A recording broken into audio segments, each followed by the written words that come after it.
Ama Mirna. Ayan. Si Ama Mirna po ay ating isinalin po.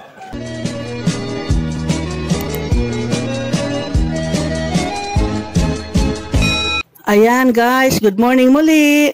Si Ama Mirna muling bumabalik para magbigay sa inyo ng konting reaction. Ito ay patungkol kay Carla ulit na viral sa ngayon ni Kalinga Prab. Paano nga ba si Carla na scout?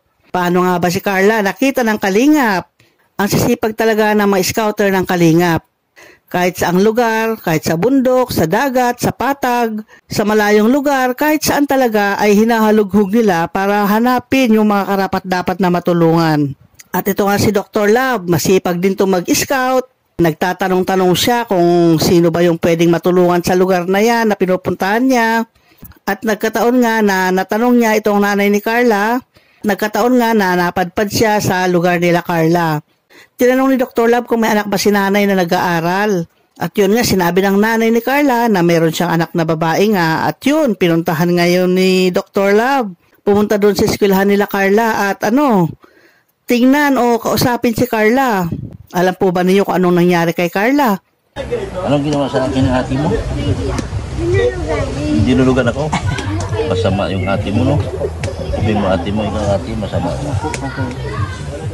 Anong ginawa, Dr. Love? Dinulugan. Anong dinulugan? Tinakbuhan.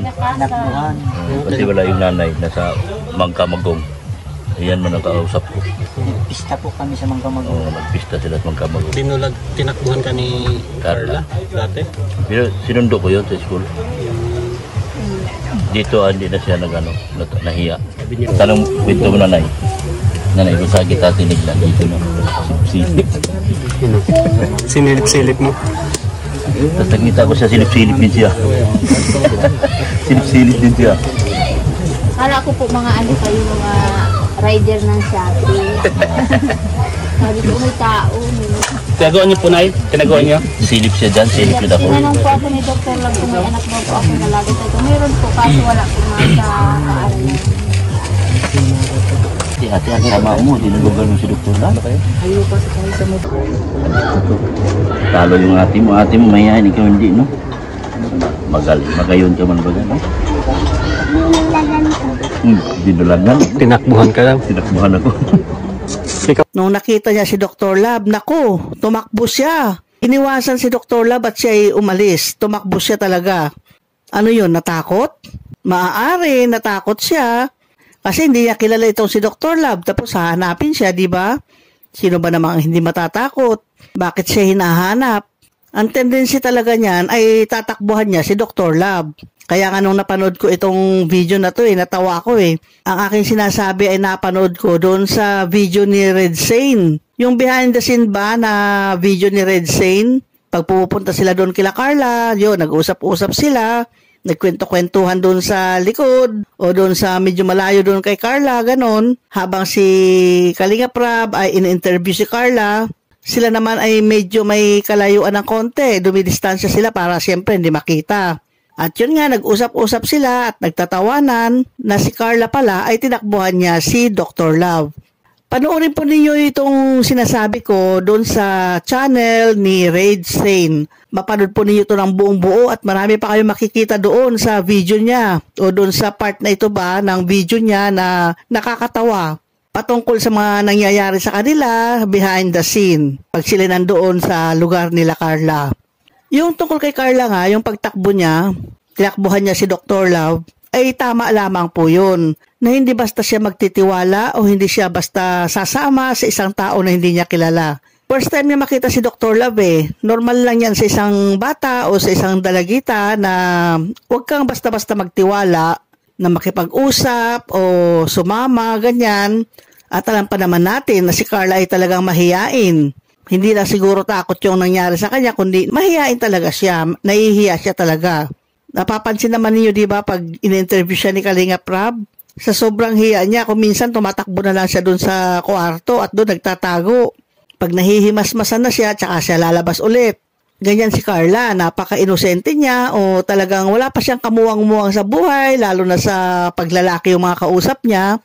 Wala pang experience yan sa usap o pakikipagkwentuhan sa mga lalaki, kaya ganyan siya.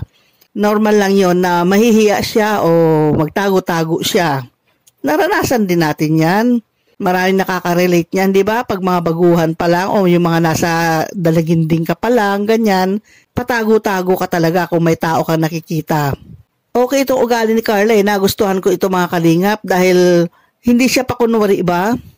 Hindi ko naman sinasabi na yung iba ay pakunwari. Pero si Carla kasi, normal yung kanyang kilos. Normal yung kanyang action. Kung may sinasabi si Kalingap Rab na hindi niya masyadong nagigets o hindi niya masyadong, hindi ba nakakasakay sa ganung mga usapan, ay talagang magbablush siya o kaya mahihiya siya, magtatago na lang siya. Magtatakip siya ng muka o tatakbo siya sa kwarto.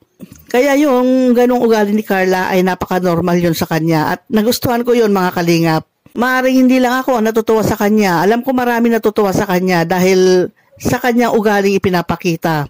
Lalo na ngayon, patok na patok yung kanilang tandem ni Jomar.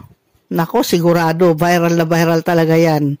Yan ang magiging viral ni Kalingap Rab na laging aabangan ng mga manunood. Ito si Carla at si Jomar. Okay, balik po tayo doon sa sinasabi ko na si Carla ay tumakbo nung nakita niya si Dr. Love. Kasi nabanggit ko nga, di ba, normal lang yung ganung bata na first time niya makita si Dr. Love.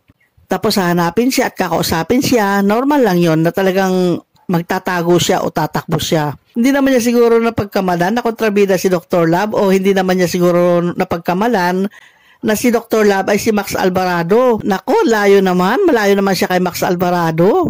Pogi naman si Dr. Love. Tinakbuhan ka ni Carla dati? Pero sinundo ko yun sa school. Dito hindi na siya nahiya. Sabi nila kasi dumating si Max Alvarado. Nahiyain mo pala.